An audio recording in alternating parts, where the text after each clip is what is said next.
Hello दोस्तों, welcome to exam note. आज हम स्टार्ट कर रहे हैं रैंडम एक्सेस प्रोटोकॉल। पढ़ेंगे कि रैंडम एक्सेस प्रोटोकॉल क्या है, किस लेयर की रिस्पॉन्सिबिलिटी है और कैसे काम करता है। तो जो आपका रैंडम एक्सेस प्रोटोकॉल है भाई, ये आपकी डाटा लिंक लेयर की रिस्पॉन्सिबिलिटीज़ है। डाटा लिंक लेयर की जो जो रिस्पॉन्सिबिलिटीज़ हैं उसकी मैं वीडियो बना चुकी हूँ, उसका लिंक डिस्क्रिप्शन बॉक्स में मेंशन है, प्लीज़ वहाँ जाके एक बार चेक कर लें। तो रैंडम एक्सेस प्रोटोकॉल, इसे हम मीडिया एक्सेस प्रोटोकॉल भी कह देते हैं। रैंडम एक्सेस प्रोटोकॉल के फर्दर पार्ट्स हैं रैंडम एक्सेस, कंट्रोल एक्सेस और चैनलाइजेशन। रैंडम एक्सेस की बात करें यहाँ पे, तो यहाँ है ALOHA, CSMA, carrier sense multiple access, CSMA CD और CSMA CA। अलोहा के फर्दर पार्ट हैं प्योर अलोहा और स्लॉटेड अलोहा। CSMA का ही मॉडिफाइड वर्जन है CSMA CD, यानी कि carrier sense multiple access collision detection, carrier sense multiple access collision avoidance. फिर बात करते हैं हम कंट्रोल एक्सेस की, यानी कुछ कंट्रोल कर रहे हैं। तो यहाँ है एक पोलिंग और टोकन रिंग। चैनलाइजेशन, यहाँ पे चैनल का डिवीजन किया गया है अकॉर्डिंग टू फ्रीक्वेंसी और टाइम। स्टार्ट करते हैं आज का हमारा टॉपिक स्टार्ट करने से पहले आप लोगों से रिक्वेस्ट है, प्लीज़ डियर फ्रेंड्स, चैनल को लाइक और सब्सक्राइब करें और प्रेस करें बेल आइकन बटन को, ताकि जो भी लेटेस्ट वीडियो बने आपको इन्फॉर्मेशन मिल जाए। स्टार्ट करते हैं आज का टॉपिक। पहले हमें पता होना चाहिए कि what is data link layer. जो आपकी डाटा लिंक लेयर है भाई, ये OSI मॉडल की सेकंड लेयर है और उसकी रिस्पॉन्सिबिलिटीज़ में एक रिस्पॉन्सिबिलिटी है एक्सेस कंट्रोल की, जिसे हम आज पढ़ रहे हैं। डाटा लेयर को दो टाइप में डिवाइड किया गया है, दो सब लेयर हैं, LLC और मैक। जब हम बात कर रहे हैं सेंडर और रिसीवर की, सिर्फ डाटा सेंड करने की, उसे कंट्रोल करने की, मतलब फ्लो कंट्रोल, एरर कंट्रोल की बात कर रहे हैं, तो हम बात करते हैं LLC की, लॉजिकल लिंक कंट्रोल की। लेकिन जब बात चलती है शेयरिंग की, कि यहाँ डाटा आपका, चैनल आपका शेयर हो रहा है, मीडियम आपका शेयर हो रहा है, यहाँ पे भी आपका नोड है, यहाँ है आपकी नोड, यहाँ आपके नोड, तब हम बात करते हैं मैक की, यानी कि मीडियम एक्सेस कंट्रोल की। इसे हम मल्टीपल एक्सेस कंट्रोल भी बोलते हैं। स्टार्ट करते हैं हम रैंडम एक्सेस को। रैंडम का मतलब होता है कि रैंडमली कोई चीज़ होना। रैंडम क्या होता है? प्रोबेबिलिटी, बाई चांस, संभावना, यही होता ना। रैंडमली कोई चीज़ हो रही, कोई प्री डिफाइंड रूल नहीं है अभी इसका। यहाँ पे ये क्या कहता है कि यहाँ पे आपका दो नोड हैं, एक सेंडर और एक रिसीवर, या स्टेशन हैं बहुत सारे, कोई भी स्टेशन किसी से सुपीरियर नहीं है, सब इक्वल हैं। तो ये है रैंडम। A को मन किया सेंड करने का, वो डाटा सेंड कर रहा है, B का मन कर रहा है वो सेंड कर रहा है, C का कर रहा है वो सेंड कर रहा है, तो कोलिजन अकर हो जाता है यहाँ पे। लेकिन इजी है, कोई रूल ही नहीं है, कुछ इनको फॉलो ही नहीं करना। पढ़ लेते हैं इसकी डेफिनेशंस को। ये क्या कहते हैं? ये कहती हैं कि रैंडम मेथड को हम कंटेटेशन मेथड भी कहते हैं। यहाँ पे कोई भी स्टेशन आपका सुपीरियर नहीं होता जिसे हमें क्या परमिशन लेनी पड़े, या हम किसी को परमिशन प्रोवाइड करें। यहाँ पे हर स्टेशन डाटा को ट्रांसमिट कर सकता है जब उसे रिक्वायरमेंट होती है ट्रांसमिट करने की। यहाँ दो फीचर्स है इस मेथड की, वो ये हैं कि पहले बात तो यहाँ कोई भी टाइम शेड्यूल नहीं होता ट्रांसमिट करने के लिए। यहाँ पे रैंडमली डाटा ट्रांसमिट कर सकते हैं, इसलिए इसे कहते हैं रैंडम एक्सेस। सेकेंड, यहाँ पे कोई भी रूल स्पेसिफाई नहीं करता कि कौन सा आपका जो स्टेशन होगा नेक्स्ट होगा जो डाटा सेंड करेगा। यही रीजन है, यही कारण है कि इस मेथड को हम कहते हैं रैंडम एक्सेस मेथड। जो आपका रैंडम एक्सेस मेथड है वो आपका यूनिवर्सिटी ऑफ हवाई ने 1970 में बनाया था। ये बना था आपका वायरलेस के लिए, लेकिन हम इसे यूज़ करते हैं शेयर्ड मीडियम में। इसके बाद पोटेंशियल होता है कोलिजन अरेंजमेंट करने का, ये शेयर करता है बिटवीन स्टेशंस। इसके दो टाइप्स हैं, प्योर अलोहा और स्लॉटेड अलोहा। प्योर अलोहा ये आपका ओरिजिनल एक्सेस मेथड है और सिंपल है। ये क्या करता है? आपका फ्रेम को सेंड करता है किसी चैनल्स पे, और वहाँ पे क्या होती है? पॉसिबिलिटी होती है कोलिजन्स की बिटवीन स्टेशंस। लैन बेस्ड प्रोटोकॉल है आपका। यहाँ पे हमारे पास कोई भी प्रोपेगेशन डिले नहीं होता, सिर्फ और सिर्फ ट्रांसमिशन टाइम होता है, ट्रांसमिशन टाइम होता है आपका मैसेज अपॉन बैंडविड्थ। बैंडविड्थ कितनी है आपकी और मैसेज कितना है आपका।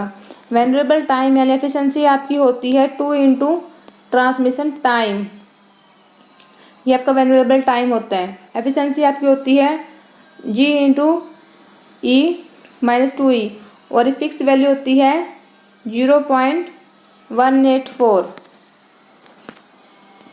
एग्जाम्पल ले लेते हैं हम यहाँ पे, ये आपके स्टेशन है 1 2 3 4, यहाँ से सेंड किया डाटा, इसने सेंड कर दिया, टाइम हो गया, ये ठीक है। लेकिन यहाँ क्या हुआ, इसने भी सेम टाइम पे सेंड किया, इसने भी सेम टाइम पे, कोलिजन अक्कर हो गया, यहाँ पे भी कोलिजन अक्कर हो गया। तो यहाँ क्या कोलिजन मैनेजमेंट नहीं कर सकते हम। एक एग्जांपल है यहाँ पे, वो कहता है कि 200 बिट्स ट्रांसमिट करनी है आपको, स्पीड है आपकी 200 kbps, यानी वेरिएबल टाइम आपका कितना आया 1 ms। वो होता क्या है, आपका ट्रांसमिट टाइम है 1 ms, ये वेरिएबल टाइम में किसके इक्वल होता है, वो होता है आपका 2 into transmission time. Transmit time आपका है 1, तो कितना आ गया 2 ms। यहाँ कहने का मतलब होता है कि अगर ये डाटा इस 2 ms के डिस्टेंस से सेंड किया जाए तो कोलिजन नहीं ऑकर होगा। स्लोटेड हवा, स्लोटेड हवा आपकी एफिशिएंसी को इम्प्रूव कर देता है। कैसे इम्प्रूव करता है, वो कहता है कि जो आपका अवेलेबल टाइम है वो इक्वल टू होना चाहिए ट्रांसमिशन टाइम के, हम वहाँ डबल नहीं नीड है, इक्वल टू ट्रांसमिशन टाइम। और जो थ्रूपुट है आपकी वो भी डबल हो जाती है, क्योंकि वहाँ क्या होते हैं ट्वाइस होता है ट्रांसमिशन टाइम, तो 2 से डिवीज़न हो गया वहाँ पे वेरिएबल टाइम का।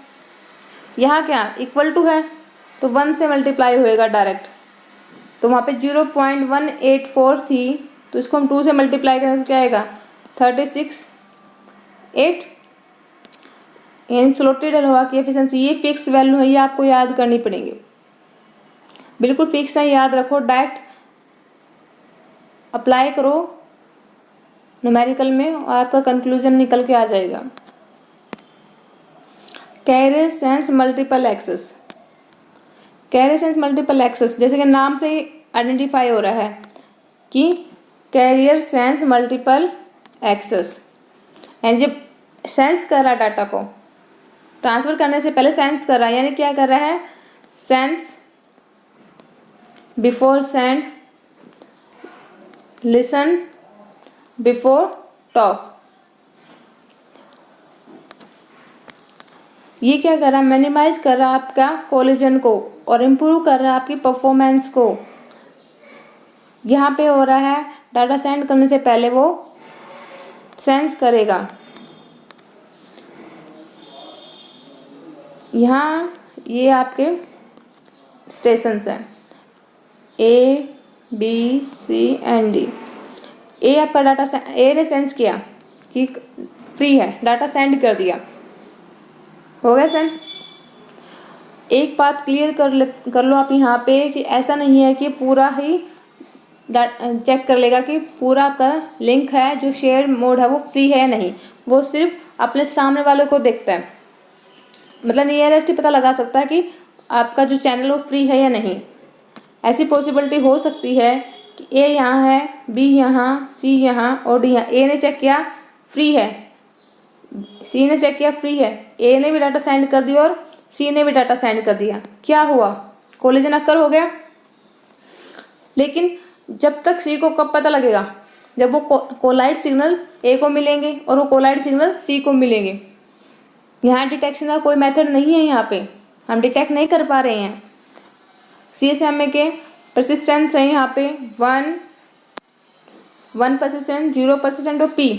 1 का मतलब यहाँ कि वो कंटिन्यूसली चेक करता रहेगा, कंटिन्यूसली चेक कर रहा है कि जैसे ही सिग्नल फ्री हुआ वो डाटा को सेंड कर देगा, जैसे उसे फ्री लगा डाटा को उसने सेंड कर दिया।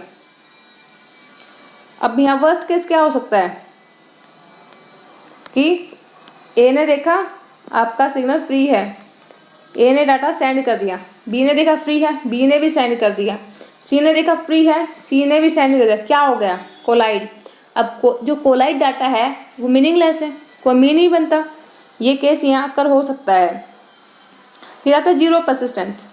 0% क्या करता है, वो कहता है कि मैं चेंज तो करूँगा, चेक भी करूँगा, लेकिन फिक्स टाइम के बाद।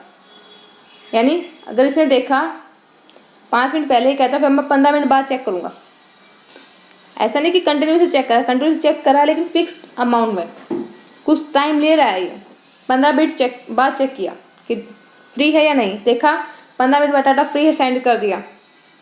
लेकिन क्या है, ऐसा भी तो पॉसिबल है कि इसने चेक किया फ्री नहीं था, लेकिन आफ्टर 1 सेकेंड या 1 मिनट बाद ही हमारा चैनल फ्री हो गया। लेकिन ये क्या करेगा, 15 मिनट वेट करेगा, बेशक चैनल हमारा फ्री हो, ये अपने टाइम स्लॉट इतना वेट करेगा।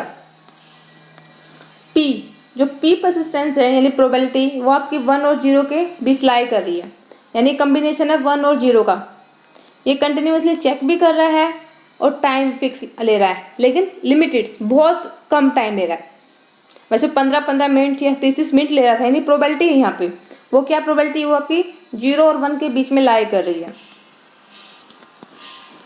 ये है आपका पी परसिस्टेंस। अब बात करते हैं हम carrier sense multiple access collision detection. देखो सीडी यानी कोलिजन डिटेक्शन, ये आपका सीएसएमए का मॉडिफाइड वर्जन है। ये क्या करता है, कुछ डाटा को मतलब कोलिजन को हैंडल करता है, डिटेक्ट करता है कोलिजन्स को। हम कह देते हैं कि वो तो हम एक्नॉलेजमेंट के साथ भी कर सकते हैं कि डाटा शेयर करें, साथ में एक्नॉलेजमेंट भी आए। भाई हमारा जो मीडियम है वो शेयरेबल है, उस पर डाटा भी आ रहा है, एक्नॉलेजमेंट भी आ रहा है, तो क्या हो रहा है, ट्रैफिक ज़्यादा हो रहा है। इसलिए हम एक्नॉलेजमेंट का मैकेनिज्म नहीं है, हम एक्नॉलेजमेंट नहीं देख रहे। यहाँ पे हमारा जो फिक्स्ड एक फॉर्मूला होता है वो है ट्रांसमिशन टाइम आपका ज़्यादा होना चाहिए 2 × TD। TD आपका यह है प्रोपेगेशन डिले। समझते कैसे होना चाहिए, ये आपके सपोज ए और बी ही हैं, ए है और बी है। वो कहता है कि मैसेज सेंड करने में हमें टाइम लगता है 1 आवर का, 1 घंटा लगता है ए को बी के पास जाने में। तो ए ने डाटा सेंड कर दिया 12 बजे सेंस करके। अब भाई आपका जो लिंक है वो फ्री है, बी ने देखा लिंक फ्री है, बी ने भी सेंड कर दिया। क्या हो गया, कोलाइड हो गया। लेकिन ए को कब पता लगेगा कोलाइड होने का, जब वो कोलाइड डाटा ए के पास आएगा। अगर ए ने ट्रांसमिशन फिनिश कर दिया, वहाँ पे डाटा सेंड करके वो वहाँ से रिमूव हो गया, तो ए को कभी पता नहीं लगेगा कि आपके सिग्नल में कोलिजन अक्कर हुआ था। लेकिन अगर वो कंटिन्यू ट्रांसमिशन कर रहा है तो उसे पता लग जाएगा कि कोलिजन है। ये आपका ए है, ये आपका बी है। 12 बजे डाटा सेंड किया, 1 घंटा लगता है जाने में। ए ने सेंस किया कि हाँ फ्री है, ट्रांसमिशन स्टार्ट। बी ने सेंस किया फ्री है, ट्रांसमिशन स्टार्ट। दोनों ने एग्जैक्ट 12 बजे स्टार्ट किया, तो कब कोलाइड होंगे, 12:30 एंड 12:30 कोलाइड हो गई। अभी कोलाइड डाटा पहुंचने में कितना टाइम लगेगा, आधा घंटा और लगेगा। कब पता लगा, इसको पता लगा 1 PM पे कि आपका जो सिग्नल था कोलाइड हो गया। इसको भी पता लगा 1 PM पे कि आपका जो सिग्नल था वो कोलाइड हो गया है। ये क्या करेंगे, इनको पता है कि कोलाइड सिग्नल्स क्या है, मीनिंगलेस। अगर ए उस टाइम वहाँ से ट्रांसमिशन करके निकल गया तो ए को कभी पता नहीं लगेगा आपका डाटा कोलाइड हुआ है। ये केस हो सकता है, पॉसिबिलिटी है इस केस के। और एक हम वर्स्ट केस लेके चलते हैं।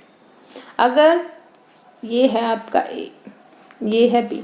ए ने सेंस किया कि आपका लिंक फ्री है, ट्रांसमिशन स्टार्ट कर दिया। वही 1 आवर का टाइम लग रहा है, 12 बजे से स्टार्ट किया। अब इसने क्या किया, 12:59 पे स्टार्ट कर दिया। यहाँ आते ही फर्स्ट बिट से इसका कोलिजन हो गया। अब बी को तो पता लग गया कि कोलिजन स्टार्ट हो गया, लेकिन ए को पता नहीं लगा। वो यहाँ कब पहुँचेगा कोलिडाइड सिग्नल, 1 घंटा बाद। ए जो यहाँ पहुँचना था, यहाँ पहुँचा कब, 2 PM।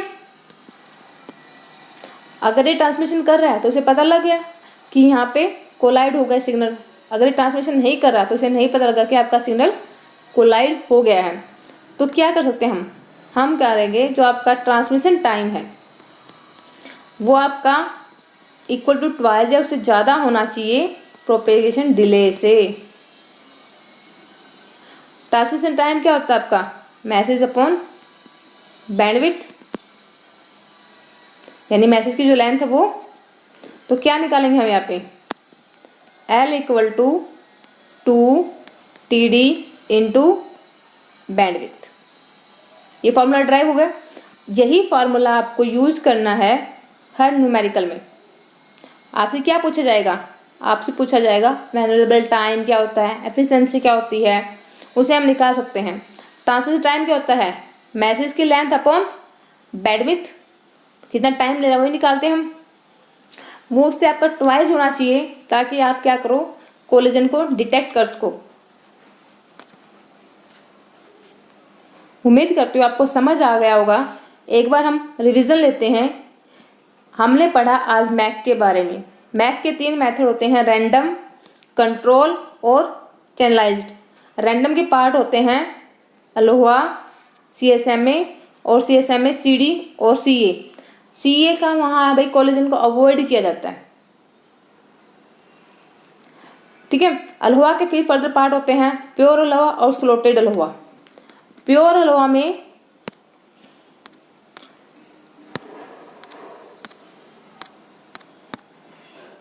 क्या भाई, प्योर अलोहा में हमारे पास क्या था, जो आपकी एफिशिएंसी थी वो थी 0.18 फिक्स है, याद रख लो। बिल्कुल इन चीज़ों को आपको याद रखना पड़ेगा। और आपका जो वैल्यूएबल टाइम था वो क्या था, twice of transmission time 2 TT।